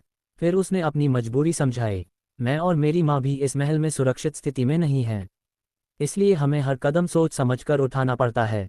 हो सकता है तुम्हें ये सिर्फ एक बहाना लगे, लेकिन क्रेलियो की तरह तुम्हारा खुलेआम इस्तेमाल करने से बेहतर है कि तुम मेरा साथ चुनो। वह आगे बोला, आज तुमने अपनी समझदारी साबित कर दी है। मुझे नहीं लगता कि तुम मुझे अपना दुश्मन बनाना चाहोगी। उस रात एड्रियन अकेला खिड़की के पास खड़ा था, तभी पीछे से महारानी की आवाज़ आई। क्या उस लड़की पर इतना समय खर्च करना ज़रूरी है? एड्रियन ने कहा, अगर हमने जल्दबाजी की और हमारी योजना सामने आ गई तो सब कुछ खत्म हो सकता है। महारानी ने ठंडी आवाज़ में कहा कि टिटानिया अभी भी क्रेलियो के हाथों की एक मोहरा हो सकती है। दरअसल महारानी खुद भी इस महल की राजनीति से बहुत कुछ झेल चुकी थीं। कभी उन्होंने सम्राट को समझने और परिस्थितियों को सुधारने की कोशिश की थी, लेकिन क्रेलियो के बड़े बेटे के जन्म के बाद सम्राट का व्यवहार और भी क्रूर हो गया। यहाँ तक कि उसने महारानी के वृद्ध पिता को झूठे आरोपों में अपमानित किया। उस दिन महारानी का सम्राट पर से पूरा विश्वास टूट गया। उन्होंने फैसला किया कि एड्रियन को एक ऐसा उत्तराधिकारी बनाएंगी जो उस अहंकारी सम्राट से बिल्कुल अलग होगा। इसके लिए उन्हें चाहे कितनी भी कठोर बनना पड़े, वह पीछे नहीं हटेंगी। एड्रियन अपनी माँ की मजबूरी समझता था, लेकिन टिटानिया को देखकर उसके भीतर कुछ बदलने लगा था। माँ, कम से कम मेरे पास आप तो हैं, लेकिन टिटानिया के पास सच में कोई नहीं है। उसे याद आया कि कैसे टिटानिया अकेले खड़ी होकर भी हार मानने को तैयार नहीं थी। एड्रियन की आवाज़ धीमी हो गई। उसकी जगह खुद को रखकर देखता हूँ तो लगता है जैसे मैं अपना ही अतीत देख रहा हूँ। महारानी कुछ पल चुप रहीं। एड्रियन ने उनका हाथ थामते हुए कहा, चिंता मत कीजिए माँ, मैं इतना कमज़ोर नहीं हूँ कि इतनी छोटी बात संभाल न सकूँ। और आज की मुलाकात से साफ है कि टिटानिया मेरी उम्मीद से कहीं ज़्यादा समझदार है।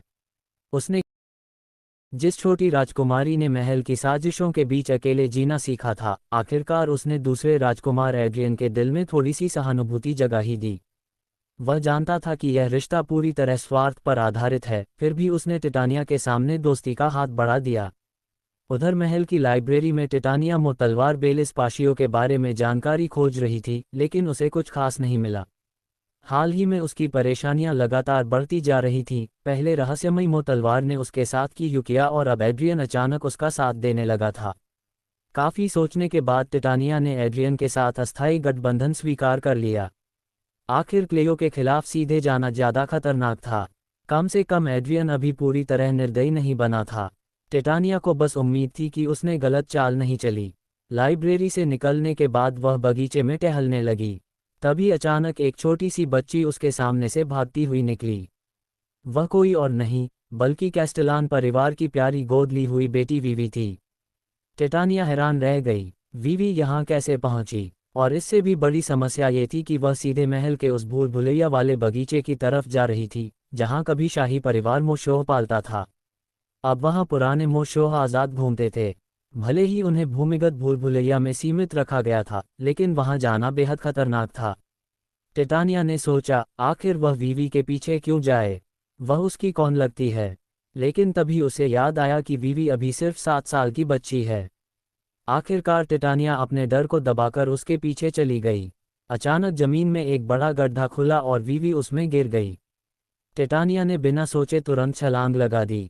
नीचे अंधेरी और नम भूमिगत भूल भुलैया थी। आसपास सिर्फ कुछ मशालें हल्की रोशनी दे रही थीं। वीवी कहीं दिखाई नहीं दे रही थी। टिटानिया ने दीवार के सहारे आगे बढ़ना शुरू किया। उसे पता चला कि भूल भुलैया का रास्ता आखिरकार उसके केंद्रीय हिस्से तक जाता है, जहां बाहर निकलने का एक दरवाजा होने की बात कही जाती थी। लेकिन वहीं मोशोह भी मौजूद थे। टिटानिया कुछ पल के लिए रुक गई। क्या उसे वापस लौट जाना चाहिए? फिर उसके मन में एक सवाल उठा, वह बच्ची आखिर मेरी क्या लगती है? लेकिन तभी उसके अंदर से एक आवाज़ आई, वो सिर्फ एक बच्ची है। वीवी अभी बहुत छोटी थी। उसका भविष्य अभी बाकी था। और टिटानिया खुद भी मुश्किलों के बाद पहली बार जिंदगी में थोड़ी खुशी महसूस करने लगी थी। वह इतनी जल्दी सब कुछ खत्म नहीं होने दे सकती थी। तभी अंधेरे गलियारे से एक भयानक दहाड़ सुनाई दी। टिटानिया दौड़कर आगे पहुंची और उसने देखा, वीवी दीवार के कोने में डरी हुई खड़ी थी, जबकि एक विशाल मोशोह धीरे धीरे उसकी तरफ बढ़ रहा था। टिटानिया ने तुरंत एक किताब उठाकर मोशोह के सींग पर दे मारी। मोशोह ने पलटकर उसे देखा। टिटानिया बोली, ओए बदसूरत राक्षस। वीवी ने भी उसे पहचान लिया, राजकुमारी टिटानिया। टिटानिया धीरे धीरे आगे बढ़ी, लेकिन मोशोह ने उस पर हमला नहीं किया। इसके बजाय वह फिर वीवी की तरफ बढ़ने लगा। तभी टिटानिया को सच्चाई समझ आ गई। यह मोशोह उसे नहीं, बल्कि वीवी को निशाना बना रहा था। टिटानिया तुरंत वीवी के सामने खड़ी हो गई और उसे बचाने के लिए अपनी बाहें फैला दीं। फिर उसने वीवी का हाथ कसकर पकड़ा और पूरी ताकत से उसे लेकर भूलभुलैया के और अंदर भागने लगी। लेकिन अब सवाल था, क्या दोनों उस खतरनाक भूलभुलैया से जिंदा बाहर निकल पाएंगी? वीवी गलती से महल की उस खतरनाक भूमिगत भूलभुलैया में पहुंच गई थी, जहां पुराने समय के खतरनाक राक्षस बंद थे। और अब एक विशाल राक्षस उसके पीछे पड़ा था। वीवी को बचाने के लिए टिटानिया ने बिना कुछ सोचे उसका हाथ पकड़ा और दोनों वहां से भागने लगीं। लेकिन राक्षस उनसे कहीं ज्यादा तेज था। अचानक राक्षस ने छलांग लगाकर वीवी पर हमला कर दिया। टिटानिया तुरंत पलटी और वीवी को अपनी बाहों में छिपा लिया। राक्षस के पंजे से टिटानिया घायल हो गई और दोनों जमीन पर गिर पड़ीं। दर्द से टिटानिया की हालत खराब हो रही थी, लेकिन उसने फिर भी वीवी को कसकर पकड़े रखा। वीवी रोते हुए बोली, दीदी, आपको बहुत चोट लगी है। टिटानिया ने दर्द छिपाते हुए कहा, मैं ठीक हूँ। तुम बताओ, तुम्हें कहीं चोट तो नहीं लगी? वीवी की आंखों से आंसू रुक ही नहीं रहे थे। आप झूठ बोल रही हैं। अगर ऐसे ही रहा तो आप मर जाएंगी। टिटानिया खुद भी समझ चुकी थी कि हालत बहुत खराब है। फिर भी उसने वीवी को शांत करते हुए कहा, डरो मत। कोई न कोई हमें ढूंढते हुए जरूर आएगा। लेकिन राक्षस अभी भी पीछे हटने वाला नहीं था। वह टिटानिया को वीवी से अलग करने की कोशिश कर रहा था। वीवी ने रोते हुए कहा, दीदी प्लीज मुझे छोड़ दीजिए। पहले अपनी चोट संभालिए। लेकिन टिटानिया ने उसका हाथ और कसकर पकड़ लिया। फिर उसने अचानक पूछा, तुम कैस्टेलान परिवार की बेटी हो ना? तुम्हारा नाम क्या है? वीवी ने धीरे से कहा, वीवी कैस्टेलान। टिटानिया हल्का सा मुस्कुराए। वीवी, सच में बहुत प्यारा नाम है। टिटानिया जानती थी कि पिछली जिंदगी में इस बच्ची ने कितनी तकलीफें झेली थीं। उसे परिवार का प्यार नहीं मिला था और उसकी जिंदगी बेहद दर्दनाक रही थी। लेकिन इस बार सब कुछ अलग था। अब वीवी के पास एक परिवार था जो उसे दिल से चाहता था। टिटानिया ने उसके चेहरे से आंसू पोंछे और कहा, कुछ भी हो जाए, मैं तुम्हें उन लोगों के पास वापस पहुंचाऊंगी जो तुमसे प्यार करते हैं। इसके बाद टिटानिया ने अपनी माँ के बारे में बताना शुरू किया। उसकी माँ, एम्प्रेस एलेन, काफ़ी समय से जहर सह रही थी। टिटानिया जानती थी कि उसकी माँ ये सब सिर्फ इसलिए सह रही थी ताकि वह अपनी बेटी को सुरक्षित बड़ा होते देख सके। इसीलिए टिटानिया अपनी माँ से कभी नफरत नहीं कर पाए। उसने धीरे धीरे कहा, अगर तुम मेरी माँ से मिलो तो उनसे कहना कि अब उन्हें थोड़ा आराम मिल सकता है। वीवी यह सुनकर बिल्कुल चुप हो गई। टिटानिया को लगने लगा था कि शायद उसकी जिंदगी यहीं खत्म होने वाली है। उसे लगा, अगर वह नहीं रही तो शायद उसकी माँ आज़ाद हो जाएगी। रेमंड और कैस्टेलान परिवार भी अपने रास्ते जा पाएंगे। लेकिन तभी वीवी ने उसका हाथ कसकर पकड़ लिया। नहीं, वीवी की आंखों में आंसू थे, लेकिन इस बार उसकी आवाज में डर नहीं था। आपने मेरी जान बचाई है। मैं आपको ऐसे नहीं जाने दूंगी। वह बोली, मैं कैस्टेलान परिवार की बेटी हूँ। आपने मेरे लिए जो किया है मैं उसे कभी नहीं भूलूंगी। मैं आपका एहसान जरूर चुकाऊंगी। फिर वीवी ने एक ऐसी बात कही जिसने टिटानिया को अंदर तक हिला दिया। इस दुनिया में ऐसा कोई इंसान नहीं होता जिसकी मौत से किसी को फर्क ना पड़े। टिटानिया कुछ पल उसे देखती रही। उसने मन ही मन सोचा, शायद इसे बचाने का मेरा फैसला सही था। लेकिन अब उसकी आंखें भारी होने लगी थीं। थैंक यू, वीवी, लेकिन अब मुझे सच में बहुत नींद आ रही है। उसकी आंखों के सामने सब धुंधला पड़ने लगा। वीवी घबरा कर चिल्लाई, दीदी, आंखें बंद मत कीजिए। और तभी धुंधली नज़रों के बीच टिटानिया को एक जाना पहचाना चेहरा दिखाई दिया। अगले ही पल एक विशाल राक्षस को बीच से काटकर गिरा दिया गया। और उस धुंधले अंधेरे के बीच टिटानिया ने रेमंड की ठंडी आंखों को अपनी ओर देखते हुए देखा। कमजोर वीवी को बचाने के लिए प्रिंसेस टिटानिया ने अपनी जान की परवाह किए बिना उस राक्षस के वार को अपने ऊपर ले लिया था। अब उसकी हालत बेहद गंभीर थी। उसकी आंखों के सामने सब कुछ धुंधला पड़ रहा था। तभी उसे दूर से रेमंड आता हुआ दिखाई दिया। अगले ही पल तलवार की एक तेज चमक हुई और राक्षस वहीं ढेर हो गया। विवी ने रेमंड को देखते ही राहत की सांस ली। लेकिन जैसे ही रेमंड की नज़र खून से लथपथ टिटानिया पर पड़ी, उसके चेहरे का रंग उड़ गया। उसे यकीन ही नहीं हो रहा था कि टिटानिया इस हालत में कैसे पहुंच गई। तभी अचानक वही रहस्यमयी आवाज़ फिर से सुनाई दी, कॉन्ट्रैक्ट सक्रिय हो चुका है। इसके साथ ही एक अजीब सी आवाज़ गूंजने लगी, अभी अंधेरा पूरी तरह खत्म नहीं हुआ है। प्रकाश का पर्दा उठने में अभी समय है। मैं उस सुबह का दूत हूँ जो लंबी रात के बीच वसंत का इंतजार करता है। और फिर टिटानिया की जिंदगी की वो यादें सामने आने लगी जिन्हें उसकी पहली जिंदगी से मिटा दिया गया था। उसने खुद को एक सुनसान और वीरान टावर में पाया। वहां दूर दूर तक जिंदगी का कोई निशान नहीं था। तभी उसके सामने एक सफेद परछाई प्रकट हुई। उसने कहा, मेरे साथ कॉन्ट्रैक्ट कर लो। मैं तुम्हारी एक इच्छा पूरी कर सकता हूँ।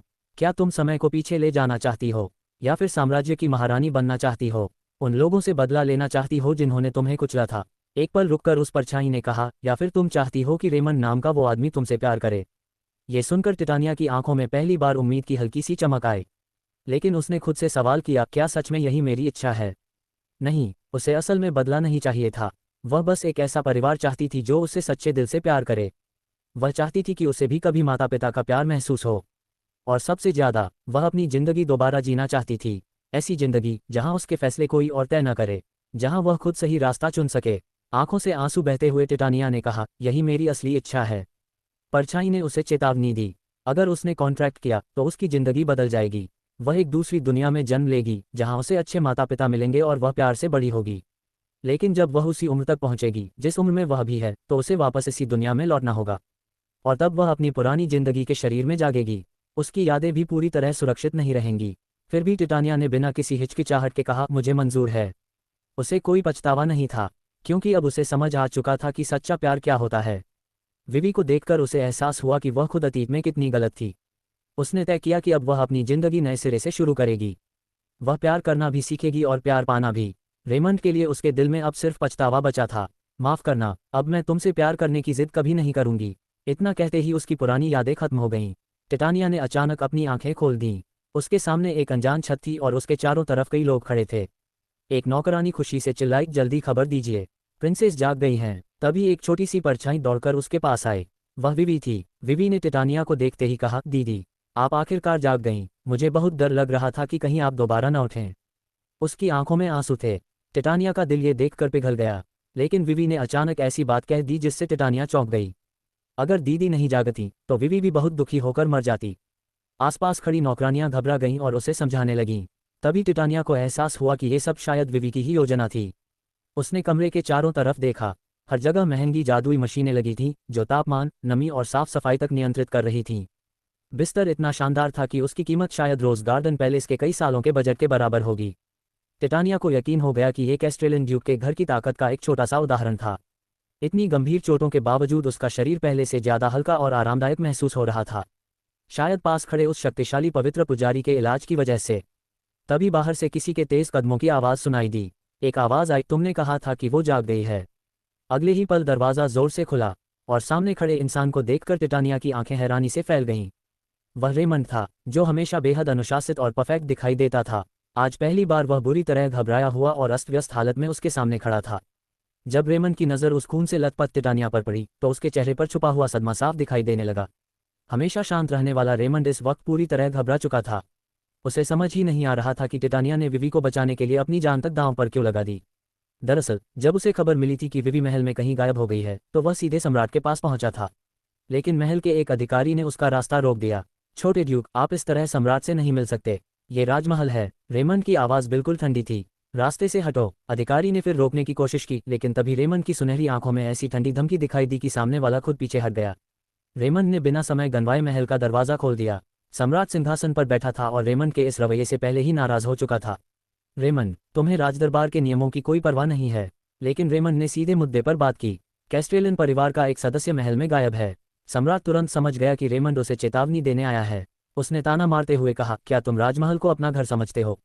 जब चाहो अंदर आ जाओ, बिल्कुल अपने पिता जैसे हो। रेमंड ने बिना झिझके जवाब दिया, अगर मेरे पिता खुद यहाँ आते तो शायद आपको जवाब देने का मौका भी नहीं देते। वह अपने परिवार के किसी सदस्य को ढूंढने के लिए पूरा महल छान डालते। सम्राट कुछ पल के लिए चुप हो गया। रेमंड ने आगे कहा, अगर लोगों को पता चल गया कि सम्राट का इतना बड़ा महल अपने ही मेहमान को नहीं ढूंढ सकता तो आपकी प्रतिष्ठा पर भी सवाल उठेंगे। सम्राट गुस्से से तिलमिला उठा। तुम मेरी धमकी दे रहे हो? रेमंड उसके सामने कुछ कदम आगे बढ़ा और शांत आवाज में बोला, हम कैस्ट्रेलन हैं और कैस्ट्रेलन अपने परिवार की किसी चीज को यूं ही किसी से छीनने नहीं देते।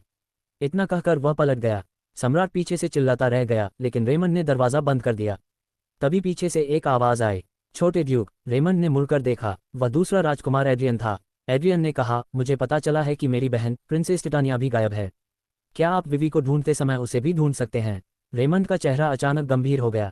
उसके दिल में एक अनजाना डर पैदा हो चुका था।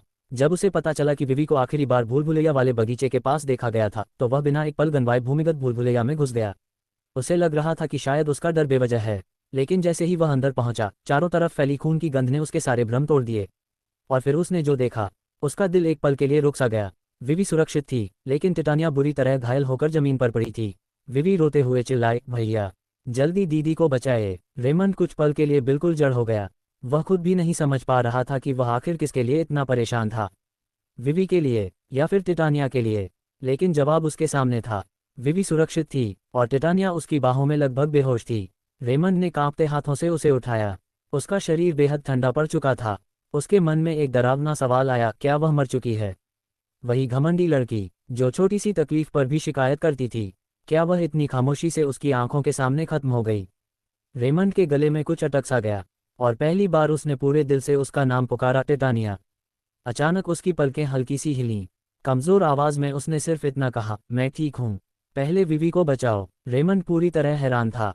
इतनी गंभीर हालत में भी टिटानिया को अपनी नहीं बल्कि विवी की चिंता थी, और उसके आखिरी शब्दों में भी उसी लड़की का नाम था।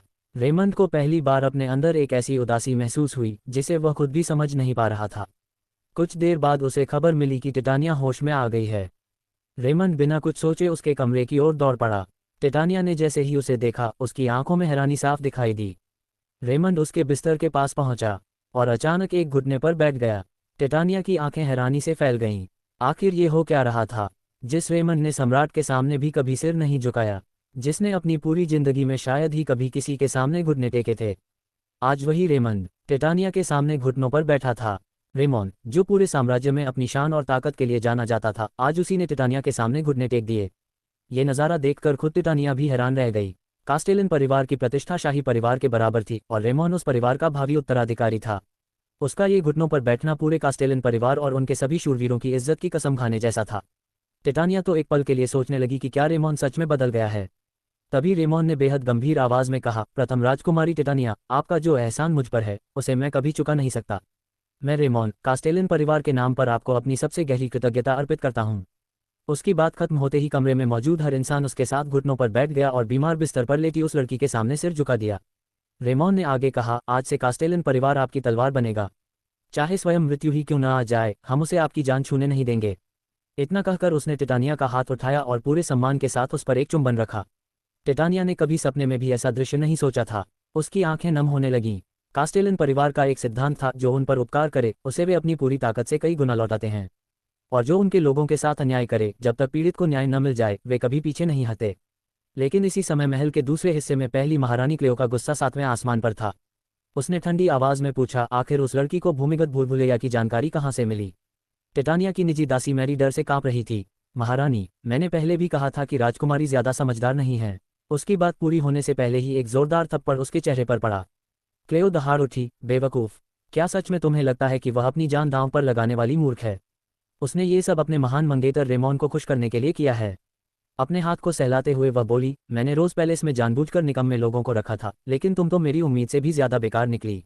अब तक टिटानिया अकेली और असहाय थी, इसलिए सब उस पर जुल्म कर पाते थे। लेकिन अब हालात पूरी तरह बदल चुके थे। वीवी को खोजने के लिए कास्टेलिन परिवार पूरे महल को हिला चुका था। टिटानिया की जान बचाने के लिए उन्होंने सबसे ऊंचे दर्जे के पुजारियों को बुला लिया। यहाँ तक कि महल के सबसे सुरक्षित हिस्से, महारानी के महल को भी अपने नियंत्रण में ले लिया। चारों तरफ कास्टेलिन के सैनिक तैनात थे। रोज पैलेस के जासूस अब वहां घुस भी नहीं सकते थे। दूसरी तरफ सम्राट को अपनी बेटी के घायल होने की खबर भी किसी बाहरी व्यक्ति से मिली। वह गुस्से में चिल्ला उठा, रोज पैलेस के नौकर आखिर करते क्या हैं? उसे रेमॉन की बदतमीजी पर भी गुस्सा था, लेकिन उससे ज्यादा इस बात पर कि टिटानिया ने कास्टेलिन परिवार पर इतना बड़ा एहसान कर दिया था। वह चाहता था कि इसी बहाने टिटानिया को हमेशा के लिए ड्यूक परिवार की तरफ धकेल दे, लेकिन अब वह उसके पास तक नहीं पहुंच सकता था। उसकी पूरी योजना बिखर चुकी थी। क्लेओ समझ गई कि रोज पैलेस के लोग अब बोझ बन चुके हैं। सम्राट अगर उन तक पहुंच गया तो सब राज खुल सकते थे। लेकिन सबसे बड़ा सवाल अभी भी बाकी था, टिटानिया को वीवी के बारे में पहले से कैसे पता चला? क्या ये सब पहले से रची हुई योजना थी? अगर सच में ऐसा था तो वह लड़की उम्मीद से कहीं ज्यादा चालाक थी। लेकिन अगले ही पल उसे पुरानी जिद्दी और मूर्ख टिटानिया याद आ गई और उसने खुद ही अपने शक को हंसी में डाल दिया। इसी बीच उसने पूछा, एलाइन महारानी की तरफ से कोई खबर? दासी नताली ने जवाब दिया, कोई प्रतिक्रिया नहीं। क्लेओ तिरस्कार से मुस्कुरा दी। वाकई कितनी मूर्ख औरत है, आज तक अपने अतीत की कैदी बनी हुई है। अपनी ही बेटी की मौत जिंदगी से भी उसे कोई फर्क नहीं पड़ता। एलाइन कभी साम्राज्य की सबसे सुंदर स्त्री कहलाती थी, लेकिन वही सुंदरता उनकी सबसे बड़ी बदकिस्मती बन गई। उनका परिवार उनकी खूबसूरती को सबसे ऊंची बोली लगाने वाले को बेचने को तैयार था, मगर उन्होंने एक साधारण शाही रक्षक से प्रेम कर लिया। वह प्रेम शुरू से ही असंभव था। उन्हें लगा था कि अगर वे खुद को कुर्बान कर देंगी तो उनका प्रेमी बच जाएगा, लेकिन महल में कदम रखते ही उसकी मौत तय हो चुकी थी। क्लेयो के लिए ये सब एलाइन की अपनी नासमझी थी। वह सोचती थी कि महल में आने के बाद उन्हें अतीत भूल जाना चाहिए था। फिर उसने टिटानिया के बारे में कहा, उसकी किस्मत अच्छी है कि वह लड़की पैदा हुई। अगर लड़का होती तो कब की गायब कर दी जाती। असल वजह कुछ और थी। शाही परिवार ने कास्टेलन परिवार पर दबाव बनाया था कि उनकी राजकुमारी की शादी ड्यूक परिवार में होगी। बहाना ये बनाया गया कि डचेस का जन्म संदिग्ध है, इसलिए शाही खून से विवाह करके परिवार की प्रतिष्ठा बढ़ेगी। यही शाही परिवार का कास्टेलन पर इकलौता दबाव था। ड्यूक मजबूरी में मान गया, लेकिन उसने शर्त रखी कि शादी तभी होगी जब दोनों बालिग हो जाएंगे, यानी टिटानिया का जन्म निर्दोष साबित होना जरूरी था। इसी वजह से एलाइन के पुराने प्रेमी का जीवित रहना कभी संभव ही नहीं था। क्लेयो को अब एक और शक होने लगा, क्या इस पूरे मामले के पीछे महारानी का हाथ है। लेकिन महारानी हमेशा बिना कोई सबूत छोड़े चाल चलती थी। अगर टिटानिया उनके महल में मर जाती तो सबसे बड़ा इल्जाम उन्हीं पर आता। यही बात क्लेयो को उलझा रही थी। आखिर में उसकी आंखों में ठंडी क्रूरता चमक उठी। वह मैरी के पास झुकी और धीरे से बोली, रोज पैलेस में काम करने वाले हर इंसान को इकट्ठा करो। चाहे उन्हें कोड़े मारो, पानी में फेंको या भूखा रखो, उनकी हालत इतनी दयनीय बना दो कि देखकर तरस आ जाए। फिर उन्हें मेरे सामने लाना। मैरी सिर झुकाकर चली गई। क्लेयो खिड़की के बाहर देखते हुए मुस्कुराए। अगर चूहा अपने बिल से बाहर नहीं आता तो मैं उसका बिल ही खोद डालूंगी। वीवी को अपनी जान की बाजी लगाकर बचाने के बाद टिटानिया ने अनजाने में पूरे कास्टेलन परिवार का दिल जीत लिया था। उसके सामने पूरा परिवार घुटनों पर झुका था और पहली बार उसे वह सम्मान मिल रहा था जिसकी उसने पिछले जन्म में कभी कल्पना भी नहीं की थी। कुछ दिन बाद जब सेकंड प्रिंस एड्रियन उससे मिलने आए तो टिटानिया मुस्कुराकर बोली, मैं अब ठीक हूँ, लेकिन मुझे आपसे एक बात पूछनी है। रेमॉन ने बताया कि उस दिन सबसे पहले मुझे ढूंढने की बात आपने ही उससे कही थी। एड्रियन हमेशा की तरह शांत मुस्कान के साथ बोला, उसमें कोई बड़ी बात नहीं थी। लेकिन टिटानिया सोच में पड़ गई। एड्रियन जैसा सावधान इंसान जो हमेशा कास्टेलन परिवार से दूरी बनाए रखता था, अचानक उनकी मदद क्यों करने लगा। अगर उस दिन वह वीवी के साथ न होती तो खुद एड्रियन की स्थिति मुश्किल हो सकती थी। उसने धीरे से कहा, वैसे मुझे महारानी के लिलेक पैलेस में रहने देने के लिए धन्यवाद। अगर ऐसा नहीं होता तो कास्टेलन परिवार पूरा महल सिर पर उठा लेता। वह जानती थी कि वे या तो रोज पैलेस पर कब्जा कर लेते या उसकी मां के महल तक पहुंच जाते, और अगर कुछ भी न होता तो उसे सीधे महल से बाहर ले जाते। इसलिए फिलहाल एड्रियन के साथ संतुलित रिश्ता बनाए रखना ही सबसे सुरक्षित रास्ता था। एड्रियन कुछ देर सोचकर बोला, कास्टेलन परिवार एहसान कभी नहीं भूलता। शायद इस बार उन्होंने तुम्हें सच में अपना मान लिया है। टिटानिया हल्की मुस्कान के साथ बोली, जो लोग सारी जिंदगी सिर्फ स्वार्थ देखते आए हों उनके लिए छोटी सी सच्ची भलाई भी बहुत बड़ी बन जाती है। लेकिन सच कहूं, उनका इतना बड़ा एहसान मुझे भारी लगने लगा है। एक हफ्ते बाद वीवी को रेमॉन वापस ड्यूक हाउस ले गया। जाते जाते छोटी सी वीवी रोते हुए बोली, दीदी अपना ख्याल रखना। उसके जाने के बाद महल की दासियां टिटानिया की 24 घंटे सेवा करने लगीं। कोई दवा लेकर आता, कोई खाना, कोई तकिया ठीक करता। हालत ऐसी हो गई कि उसे सांस लेने तक की फुर्सत नहीं मिल रही थी। जब एड्रियन मिलने आया तो उसने तुरंत सारी दासियों को बाहर भेज दिया। आखिरकार उसे कुछ पल की शांति मिली। होश में आने के बाद उसे धीरे धीरे सब पता चला। उस दिन रेमॉन उसे मरती हुई हालत में उठाकर सीधे लिलेक पैलेस ले आया था। उसने सबसे ऊंचे दर्जे के पुजारी बुलाए, दुर्लभ औषधियां मंगवाईं और हर इलाज करवाया। एक ही दिन में उसके ज्यादातर घाव भर गए, लेकिन उसकी आंखें कई दिनों तक नहीं खुलीं। इसी वजह से पूरा कास्टेलन परिवार महल के बाहर डेरा डाले बैठा था। सम्राट नाराज जरूर था, लेकिन कुछ कर नहीं सकता था। आखिर मंगेतर का अपनी होने वाली पत्नी की देखभाल करना गलत कैसे कहलाता। यानी लिलेक पैलेस पूरी तरह बंद हो चुका था और टिटानिया की हालत की खबर बाहर नहीं जाने दी जा रही थी। तभी बाहर से शोर सुनाई दिया। खिड़की से झांक कर देखा तो रोज पैलेस की दासियां महल के बाहर घुटनों पर बैठी रो रही थीं। महारानी, हमें बस इतना बता दीजिए कि हमारी राजकुमारी जिंदा हैं या नहीं। अगर हम अपनी मालकिन की रक्षा नहीं कर पाए तो जीने का कोई हक नहीं। उनके फटे कपड़े और रोने का नाटक देखकर एड्रियन कड़वी हंसी हंसा। इनकी एक्टिंग तो कमाल की है। टिटानिया तुरंत समझ गई कि यह क्लेयो की नई चाल है। अगर महारानी उन्हें भगा देती तो लोग कहते कि उन्होंने दुखी नौकरों के साथ जुल्म किया। अगर उन्हें अंदर आने देती तो टिटानिया के छिपे होने का राज खुल जाता। यानी हर रास्ते में नुकसान सिर्फ महारानी का था। कुछ देर सोचने के बाद टिटानिया बोली, क्या महारानी के महल से क्लेयो के सारे जासूस हट चुके हैं। एड्रियन बोला, कम से कम तुम्हारे कमरे तक कोई नहीं पहुंच सकता। टिटानिया ने सिर हिलाया, लेकिन ड्यूक हाउस के लोग आते जाते रहते हैं, ज्यादा दिन तक सब छिप नहीं पाएगा। फिर अचानक उसकी आंखों में शरारती चमक आ गई। अगर हम उन्हें यही यकीन दिला दें कि मैं अभी भी मौत और जिंदगी के बीच लटकी हूं, तो एड्रियन ने पूछा, क्या वे मान जाएंगी? माने या न माने फर्क नहीं पड़ता। अगर वही हाई प्रीस्ट इसकी गवाही दे दे तो कोई सवाल नहीं करेगा। फिर टिटानिया ने पूरी योजना समझाई। जब वे बार बार कह रही हैं कि मेरी चिंता में उन्हें नींद नहीं आती, तो उन्हें मेरी सलामती के लिए तपस्या भी करनी चाहिए। उसने कहा कि महल के बाहर एक प्रार्थना वेदी बनाई जाए, जहां वे 24 घंटे बारी बारी से उसके लिए प्रार्थना करें। जब तक राजकुमारी पूरी तरह ठीक न हो जाए, तब तक एक पल के लिए भी पूजा नहीं रुकनी चाहिए। टिटानिया की चालाक मुस्कान देखकर पहली बार एड्रियन की भी रूह कांप गई। वह समझ गया कि यह सिर्फ सजा नहीं थी, बल्कि रोज पैलेस के पाखंडियों को उनके ही शब्दों में फंसाने की योजना थी। 3 दिन बीत गए। तपती गर्मी में पत्थर तक जल रहे थे। दासी मैरी सूरज की तरफ देखकर बड़बड़ाई, मैं तो मर जाऊंगी। उसे लगा था कि क्लेयो ने सिर्फ थोड़ा सा रोने धोने का नाटक करने को कहा है, लेकिन ये तो असली आत्मा बन गई थी। मोटी खुरदुरी पोशाक पहनकर धूप में खड़ा रहना, ठीक से खाना पानी न मिलना और पूरे दिन पुजारियों के साथ मंत्र दोहराना, ये किसी सजा से कम नहीं था। बीच बीच में कोई दासी बेहोश हो जाती तो पुजारी उसे उठाकर फिर प्रार्थना में बैठा देते। मैरी कई बार हार मानना चाहती थी, लेकिन हर बार वही दयालु आवाज़ सुनाई देती, अगर अपनी मालकिन की जान के लिए भगवान से प्रार्थना करने जितना कष्ट भी नहीं सह सकती, तो ये राजकुमारी का अपमान होगा।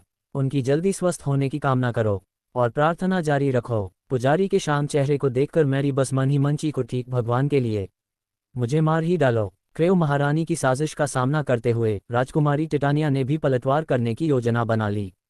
महारानी के इशारे पर हंगामा करने आई नौकरानियों को टिटानिया ने भगवान के लिए प्रार्थना करने के नाम पर महल के बाहर घुटनों के बल बैठा दिया। उन्हें 3 दिनों तक बिना खाना पानी के धूप में रहने की सजा मिली। जो नौकरानियां कभी टिटानिया के साथ बुरा व्यवहार करती थीं, उन्हें इस हालत में देखकर उसे काफ़ी संतुष्टि हुई। यहाँ तक कि साधारण बिस्किट भी उसे आज पहले से ज़्यादा स्वादिष्ट लग रहे थे। विवी ने पूछा, दीदी बिस्किट अच्छे हैं? टिटानिया मुस्कुराई, हाँ बहुत अच्छे हैं, शुक्रिया विवी। लेकिन टिटानिया जानती थी कि इस पूरी घटना के पीछे सिर्फ नौकरानियां नहीं, बल्कि क्रेओ महारानी थी। क्रेओ बाहर से शांत और विनम्र दिखाई देती थी, लेकिन असल में वह डर और पैसों से लोगों को अपने नियंत्रण में रखती थी। सम्राट का पूरा समर्थन उसके पास था और वह धीरे धीरे मौजूदा महारानी की ताकत कम कर रही थी। क्रेओ की सबसे बड़ी कमजोरी उसका जन्म था। वह लैंडे मार्क्विस की नाजायज बेटी थी। जब मार्क्विस परिवार की वैध बेटी की अचानक मृत्यु हो गई, तो शाही परिवार से अपना रिश्ता बनाए रखने के लिए उन्होंने क्रेओ को ही सम्राट के सामने पेश कर दिया। बाद में बड़े राजकुमार ब्रान के जन्म के साथ क्रेओ और मार्क्विस परिवार एक ही पक्ष में आ गए। उनका लक्ष्य था ब्रान को भविष्य का सम्राट बनाना और इसके लिए महारानी की शक्ति खत्म करना। हालांकि हाल ही में महारानी के महल में मौजूद क्रेओ के जासूसों को हटा दिया गया था। इसी बीच टिटानिया ने विवी से पूछा, क्या तुम मेरी वजह से खुद को बहुत ज्यादा मजबूर कर रही हो? विवी ने नजरें चुराते हुए कहा, पापा ने कहा है कि कैस्टेलान परिवार एहसान और दुश्मनी कभी नहीं भूलता, इसलिए अपनी दीदी की चिंता करना मेरा फर्ज है। टिटानिया ने उसे रोकते हुए कहा, तुम्हें मेरे लिए खुद को खतरे में डालने की जरूरत नहीं है। तुम एक आशीर्वाद प्राप्त बच्ची हो और तुम्हें प्यार मिलना चाहिए। ये कहते हुए टिटानिया को अपनी पुरानी जिंदगी याद आ गई। उसे अपने माता पिता याद आए, जिन्होंने उसे बिना किसी शर्त के प्यार किया था। लेकिन अब वह इस दुनिया की राजकुमारी थी और अपने पुराने घर में कभी वापस नहीं जा सकती थी। तभी विवी ने कहा, महारानी इलेन के बारे में मैं किसी को कुछ नहीं बताऊंगी। टिटानिया समझ गई कि विवी उसके दर्द को महसूस कर रही है। विवी की अपनी कहानी भी दर्द से भरी थी, लेकिन टिटानिया जानती थी कि उसकी असली मां ने उसे नफरत की वजह से नहीं छोड़ा था। अपनी बेटी की रक्षा करने के लिए उसने विवी को अनाथालय में छोड़ा और फिर गायब हो गई थी। विवी ने पूछा, अगर मैं दीदी से प्यार करती हूँ और उनका साथ देना चाहती हूँ, तो क्या मैं ऐसा नहीं कर सकती? टिटानिया ने शांत होकर कहा, मैं तुम्हारे साथ होने की कद्र करती हूँ, लेकिन हमारा रिश्ता बाहर के लोगों से ज़्यादा करीब और परिवार से थोड़ा दूर रहे तो बेहतर होगा। विवी ने पूछा, क्यों? टिटानिया ने जवाब दिया, क्योंकि हमारे दुश्मन बहुत हैं, कैस्टेलान परिवार के भी और मेरे भी। विवी ने बाहर देखा और तुरंत समझ गई कि इस पूरी घटना के पीछे क्रेओ महारानी थी। क्रेओ अब तक कैस्टेलान परिवार पर सीधे हमला नहीं कर पाई थी, इसलिए उसने टिटानिया को एक चारे की तरह इस्तेमाल किया था, ताकि वह देख सके कि ड्यूक परिवार उसकी रक्षा के लिए कितना आगे जाएगा। अगर टिटानिया का रिश्ता कैस्टेलान परिवार से मजबूत हो जाता, तो क्रेओ उसका इस्तेमाल करके पूरे ड्यूक परिवार को नियंत्रित करने की कोशिश कर सकती थी। विवी खतरा समझ गई, लेकिन फिर भी पीछे नहीं हटी। मैं ये सब सह सकती हूँ। उसके लिए कैस्टेलान परिवार ही उसका सच्चा परिवार था। कुछ देर बाद विवी ने अचानक कहा, अगर दीदी जल्दी शादी कर लें तो? टिटानिया ने तुरंत जवाब दिया, नहीं। विवी ने समझाया, अगर आप ड्यूक परिवार में शादी कर लेंगी तो आपको सुरक्षा मिल जाएगी। टिटानिया ने हैरानी से कहा, सिर्फ सुरक्षा पाने के लिए कोई शादी क्यों करेगा? तलाक लेना भी आसान नहीं है। विवी ने मासूमियत से कहा, लेकिन मेरे बड़े भाई इसके लिए तैयार हो जाएंगे। टिटानिया कुछ कह पाती, उससे पहले दरवाज़ा खुला और रेमंड अंदर आ गया। विवी तुरंत उसके पास गई और पूरी बात बता दी। फिर उसने कहा, तो दीदी और बड़े भाई की शादी जल्दी क्यों नहीं कर देते? टिटानिया के होश उड़ गए। उसे उम्मीद थी कि रेमंड तुरंत मना कर देगा, लेकिन रेमंड काफ़ी देर तक सोचने के बाद बोला, ये भी एक तरीका हो सकता है। टिटानिया हैरान रह गई, तुम पागल हो क्या? रेमंड ने कहा कि शाही परिवार से अनुमति लेना मुश्किल होगा, लेकिन सम्राट शायद इस शादी के लिए तैयार हो जाएंगे। टिटानिया ने तुरंत विरोध किया, मैंने कहा है कि मैं शादी नहीं करना चाहती, और शादी के बाद भी सम्राट हमें नियंत्रित कर सकते हैं। रेमंड ने शांत होकर जवाब दिया, कैस्टेलान परिवार इतना कमजोर नहीं है कि अपनी डचेस की रक्षा तक न कर सके। टिटानिया ने दोनों को देखा और मन ही मन सोचा, आखिर ये लोग कब समझेंगे कि उसकी वजह से इतना बड़ा जोखिम उठाने की जरूरत नहीं है। फिर उसने गहरी सांस ली और बेहद दृढ़ आवाज में कहा, माफ कीजिए, लेकिन मैं ड्यूक परिवार पर भरोसा नहीं कर सकती। ड्यूक परिवार की जरूरत से ज्यादा सुरक्षा और सिर्फ एहसान चुकाने के लिए शादी तक जल्दी करने की बात सुनकर टिटानिया को यह सब बेहद हास्यास्पद लगा। अब उसे समझ आ रहा था कि असली टिटानिया की जिंदगी कितनी दुखद रही होगी।